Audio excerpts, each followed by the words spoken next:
నమస్తే మిత్రులారా, నేను మీ మెరిట్ ఇండియా తెలుగు. మన పురాణాల నుంచి మంచి బుద్ధులు నేర్చుకోవాలి అంటే అందరికీ ముందుగా గుర్తుకు వచ్చేది భగవద్గీత. అయితే భగవద్గీతే కాకుండా మన పురాణాలలో మంచి బుద్ధులు నేర్చుకోవడానికి చాలా సోర్సెస్ ఉన్నాయి. అందులో ఒకటే విదురనీతి. అయితే ఈ విదురనీతి నుంచి 8 ప్రాథమిక సూత్రాలను ఇప్పుడు మీకు చెప్తాను. ఈ వీడియో కేవలం స్టూడెంట్స్ కోసమే కాదు, అందరికీ ఉపయోగపడుతుంది. ఇందులో చెప్పబోయే నీతి సూత్రాలు వినడానికి చాలా సింపుల్ గా ఉంటాయి, కానీ పాటించడం మాత్రం చాలా కష్టం. వీడియోలకు వెళ్ళబోయే ముందు మా ఛానల్ ని సబ్స్క్రైబ్ చేసి పక్కనే ఉన్న బెల్ ఐకాన్ ని ఆల్ లో పెట్టుకోండి. ఛానల్ ని సబ్స్క్రైబ్ చేస్తే ఇలాంటి వీడియోలు మరెన్నో చేయడానికి మాకు కొంచెం మోటివేషన్ గా ఉంటుంది. మెయిన్ కంటెంట్ లోకి వెళ్ళబోయే ముందు అసలు ముందుగా ఈ విదురుడు ఎవరు అనే విషయాన్ని తెలుసుకోవాలి. పురాణాలకు సంబంధించిన విషయం కాబట్టి కొన్ని పదాలు, సెంటెన్స్లు అర్థం కాకపోవచ్చు. అర్థం చేసుకోవడానికి ప్రయత్నించండి. అర్థం కాకపోతే మళ్ళీ వినండి.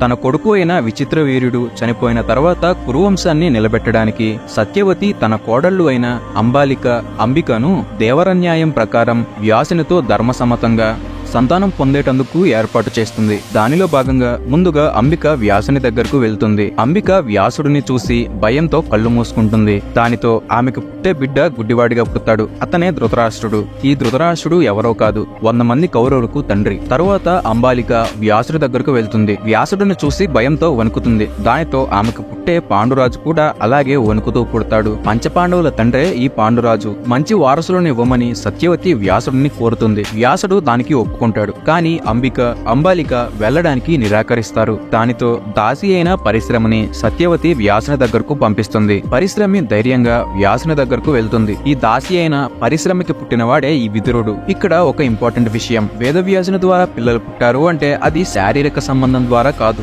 వ్యాస మహర్షి తపోఫలం ఇంకా ఆయన అంశతో పిల్లలు పుట్టారు. ఈ తపోఫలం ద్వారా పిల్లలు పుట్టే కాన్సెప్ట్ ని మనం వేరొక వీడియోలో చర్చిద్దాం. అయితే ఈ విదురుడు ఎవరో కాదు, ధృతరాష్ట్రుడు ఇంకా పాండురాజుకి సవతి సోదరుడు. మహితాత్మ భీష్ముడి దగ్గర శిక్షణ తీసుకుంటాడు. వ్యక్తిగతంగా విదురుడు నీతి నిజాయితీలకి కట్టుబడి ఉంటాడు. అందుకే విదురుడిని మహాత్మ అని పిలుస్తారు. విదురుడు పాటించిన నీతి నియమాలనే విదుర నీతి అని అంటారు. ఈ విదుర నీతిలో ఉన్న విషయాలు మన జీవితంలోని కొన్ని కష్టమైన పరిస్థితుల నుండి బయటపడడానికి ఉపయోగపడతాయి. జీవితంలో సక్సెస్ సాధించాలి అంటే ఈ విదుర నీతిలో మనిషికి ఉండాల్సిన 8 ప్రత్యేక లక్షణాల గురించి తెలిపారు. అవేంటో ఇప్పుడు తెలుసుకుందాం.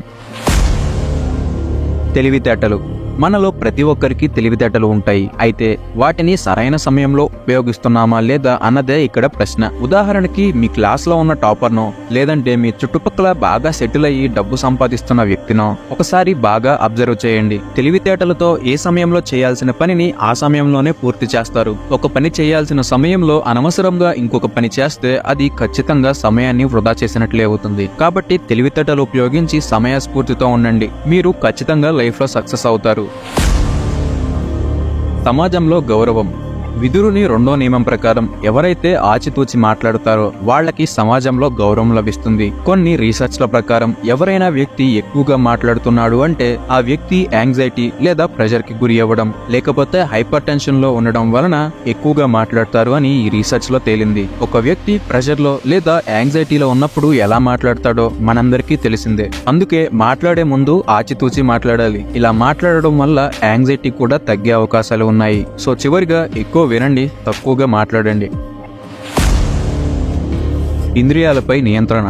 మనం ప్రతిరోజు చేసే పనుల్లో డైరెక్ట్ గా కానీ ఇండైరెక్ట్ గా కానీ మన ఇంద్రియాలు అయిన చెవి, ముక్కు, కళ్ళు, నాలుక, చర్మం యొక్క ఇన్వాల్వ్మెంట్ ఉంటుంది. మనం ఒక పని చేయాలి అనుకుంటాం, కానీ మన మనస్సు మాట వినని ఈ ఇంద్రియాల వల్ల డైవర్ట్ అవుతుంది. ముఖ్యంగా ప్రస్తుతం ఉన్న యువతరం ఎక్కువగా డైవర్ట్ అయ్యే విషయాలు డ్రగ్స్, స్మోకింగ్, అమ్మాయిలు, పాన్, ఇలా ఒకటి కాదు చాలా ఉన్నాయి. కాబట్టి ఎవరైతే ఈ ఇంద్రియాలను అదుపులో పెట్టుకుంటారో వాళ్ళు ఖచ్చితంగా విజయాన్ని సాధిస్తారు.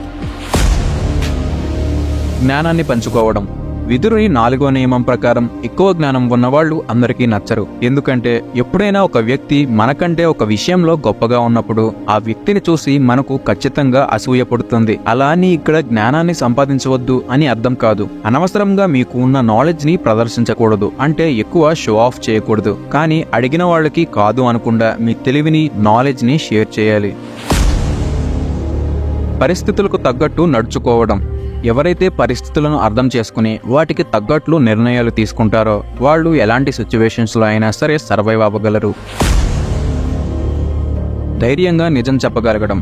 ప్రతి వ్యక్తిలోనూ నిజాయితీ, ధైర్యం అనేవి ఉంటాయి. కానీ సమాజం వల్ల కానీ లేదా ఇంకేదైనా విషయాల వల్ల కానీ చాలా మంది నిజాన్ని చెప్పడానికి భయపడతారు. ఎవరైతే భయపడకుండా నిజాన్ని ధైర్యంగా చెప్పగలరో వాళ్ళలో కాన్ఫిడెన్స్ పెరుగుతుంది. ఈసారి అబద్ధం చెప్పాలి అనుకున్నప్పుడు నిర్భయంగా నిజాన్ని చెప్పండి. తర్వాత మీలో కాన్ఫిడెన్స్ ఎంత పెరిగిందో మీరే చూడండి.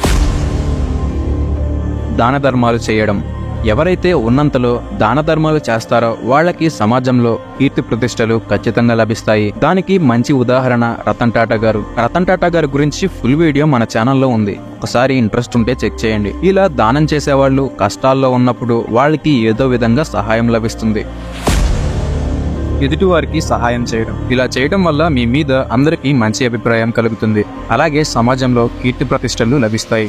ఈ 8 నీతి సూత్రాలు వినడానికి చాలా సింపుల్ గా ఉంటాయి, కానీ పాటించడం అంత సులువు కాదు. విదురుడు ఎప్పుడూ ధర్మాన్నే పాటించేవాడు. దుర్యోధనుడు లక్క ఇంట్లో పాండవులను సజీవ దహనం చేయడానికి కుట్ర పన్నినప్పుడు దాని నుంచి పాండవులను విదురుడే కాపాడతాడు. హస్తినాపురంలో జూదాన్ని అడ్డుకోవడానికి ప్రయత్నించిన వాడు, ద్రౌపది వస్త్రాపహరణాన్ని నిండు సభలో భీష్ముడు, ద్రోణాచార్యుడు, కర్ణుడు ఎవ్వరూ కూడా ఆపడానికి ప్రయత్నించలేదు. కానీ విదురుడు మాత్రం ఎదిరించి మాట్లాడగలిగాడు. యుద్ధం చేస్తే అధర్మం వైపు నిలబడాల్సి వస్తుందని తన శాస్త్రాలను ఇంకా తన మంత్రి పదవిని కూడా వదిలేసుకున్నాడు. కృష్ణుడు కురుక్షేత్ర యుద్ధానికి ముందు శాంతి దూతగా వచ్చినప్పుడు కృష్ణుడి మాట వినమని దుర్యోధనుడికి చెప్పి యుద్ధాన్ని ఆపడానికి ప్రయత్నించాడు. ఇలా ప్రతి విషయంలోనూ తన ధర్మాన్ని అనుసరించాడు విదురుడు. మరి మీ లైఫ్ లో వచ్చే ఎలాంటి ఇబ్బందులైనా సరే ఎదుర్కోవడానికి ఈ నీతి సూత్రాలు ఖచ్చితంగా పాటించాలి. మరి మీలో ఎంతమంది పాటించాలి అనుకుంటున్నారు? కామెంట్ ద్వారా మీ అభిప్రాయాన్ని మాకు తెలియచేయండి. ఇది మిత్రులారా, విదురుడి నుంచి విదుర నీతి గురించి మనం తెలుసుకోవాల్సిన విషయాలు. ఈ వీడియో నచ్చితే లైక్ చేయండి.